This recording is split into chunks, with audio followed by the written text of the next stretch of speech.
पहले दिल्ली में दंगे करवाए, फिर बेंगलुरु में बवाल किया, अब हाथरस में हिंसा का प्लान।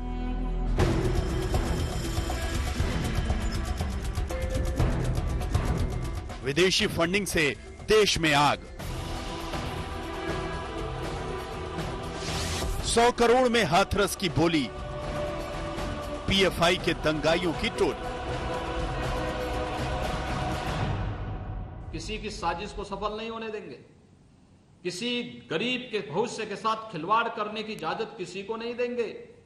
ये सभी षड्यंत्रकारी बेनकाब होंगे और बेनकाब होने के अलावा कानूनन कार्रवाई भी सख्ती के साथ ऐसे तत्वों के साथ हम लोग करेंगे। मुजफ्फरनगर का अतीकुर रहमान, बहराइच का मसूद अहमद, यूपी के रामपुर का आलम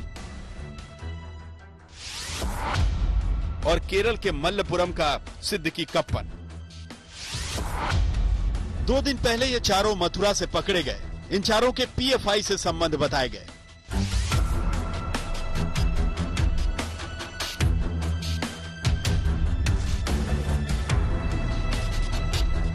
पीएफआई की जांच बढ़ी तो सबके होश उड़ गए। हाथरस को जलाने की एक बड़ी साजिश थी। विदेशी पैसे से हाथरस की बोली लग चुकी थी।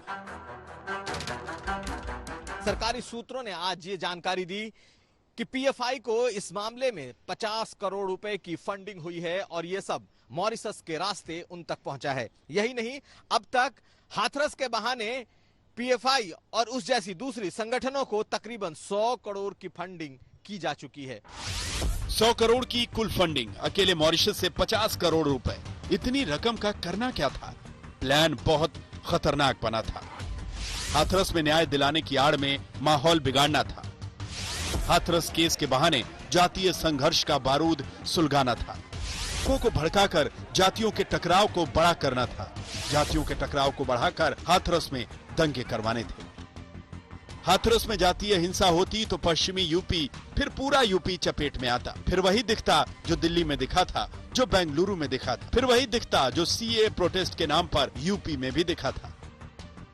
इन सभी मामलों में पीएफआई और उससे जुड़े संगठनों का नाम था। हाथरस में भी उसी का नाम आया था। यूपी सरकार को पहले दिन से ही संदेह था, हाथरस का माहौल बिगाड़ा जा रहा है। इससे पहले यूपी सरकार ने कहा कि तमाम ऐसी वेबसाइट्स बनाई गई थी जिसमें ये भड़काऊ बयान पोस्ट किए गए, जिससे कि लोगों के बीच में अस्थिरता पैदा हो, धार्मिक उन्माद हो और आपस का जो भाईचारा है वो डिस्टर्ब हो। हाथरस में हिंसा का प्लान बन चुका था। साजिश के सबूत पहले ही आ चुके हैं। डिजिटल मीडिया और सोशल मीडिया से तैयारी हो चुकी थी। जस्टिस फॉर हाथरस विक्टिम जैसी वेबसाइट बनाई गई थी। वेबसाइट पर फर्जी आईडी से लोगों को जोड़ा गया था। इसमें बताया गया था कि दंगे कैसे करें और फिर कैसे बचें, प्रदर्शन के वक्त क्या पहने, कब, किधर और कैसे वहां से भागें, लाठीचार्ज हो तो क्या करें, अपनी पहचान को कैसे छुपाएं। कानूनी उपायों की जानकारी भी वेबसाइट पर दी गई थी। इसी से शक हुआ कि हाथरस में हिंसा का बड़ा प्लान है और इस प्लान के पीछे संगठित लोग शामिल हो सकते हैं। मुख्यमंत्री आदित्यनाथ ने उसी वक्त चेतावनी दे दी थी। आपने इन चेहरों को देखा होगा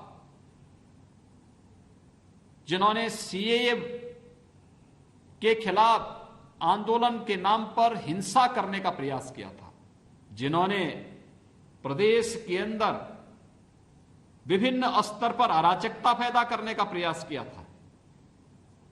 और आपने देखा होगा सरकार ने न केवल उनको बेनकाब किया बल्कि ऐसे तत्वों से सख्ती से निपटने का कार्य भी किया। हाथरस की साजिश का संदेह तब हुआ जब बड़े पैमाने पर हाथरस के नाम पर दुष्प्रचार होने लगा। हाथरस की बेटी को न्याय दिलाने के नाम पर भावनाएं भड़काई जाने लगी और इसमें नेता भी जुट गए। छोटे से गांव की कहानी अगर बाहर तक पहुंचती है तो ये दर्द देती है। फंडिंग के बारे में भी खुलासा हो रहा है। ये बहुत बड़ा षड्यंत्र है, इसमें काफी लोग हैं यहाँ से, लेकिन ये विदेश तक का कांटेक्ट लग रहा है। इसमें शक था आप लोगों को शुरू से? हाँ बिल्कुल शक था, क्योंकि शुरू से ये ऐसा लग रहा था कि फंडिंग हो रही है, दंगे करवाना चाह रहे हैं यहाँ जातिवाद के ऊपर। जो राजनीतिक पार्टी आ रही है वो इसीलिए आ रही है कि यहाँ दंगे हों। शक था शुरू से? बिल्कुल मैम शक था। और दूसरी बात है, छोटी सी डिस्ट्रिक्ट में 100 करोड़ से ज्यादा की फंडिंग हुई है यहाँ। पीएफआई का पहला ही नहीं है उत्तर प्रदेश में। 120 करोड़ की फंडिंग पहले भी सीएए के विरोध में हुई थी। अब यूपी सरकार के दावों के मुताबिक हाथरस में हिंसा फैलाने का पीएफआई का प्लान था और ईडी की शुरुआती रिपोर्ट के मुताबिक पीएफआई को बाहर के देशों से करोड़ों रुपयों की फंडिंग हुई थी। हाथरस के केस में पीएफआई से जुड़े 4 लोग पकड़े जा चुके हैं। इन्हें आज 14 दिन की न्यायिक हिरासत में भेजा गया। यूपी सरकार के एक्शन से पीएफआई बौखला गई है। Now the UP government is coming up with all cooked up conspiracy theories and trying to link Popular Front of India.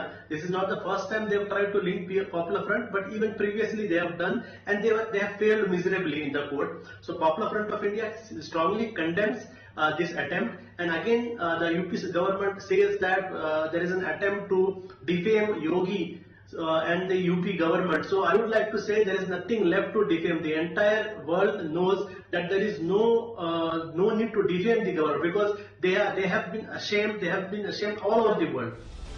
लेकिन पीएफआई पर सवाल इसलिए भी है क्योंकि बार बार हिंसा के मामलों में इसी संगठन का नाम आता है और इसे बैन करने की मांग उठती है। हाथरस से श्वेता सिंह और लखनऊ से कुमार अभिषेक के साथ शिवेन श्रीवास्तव, आज तक।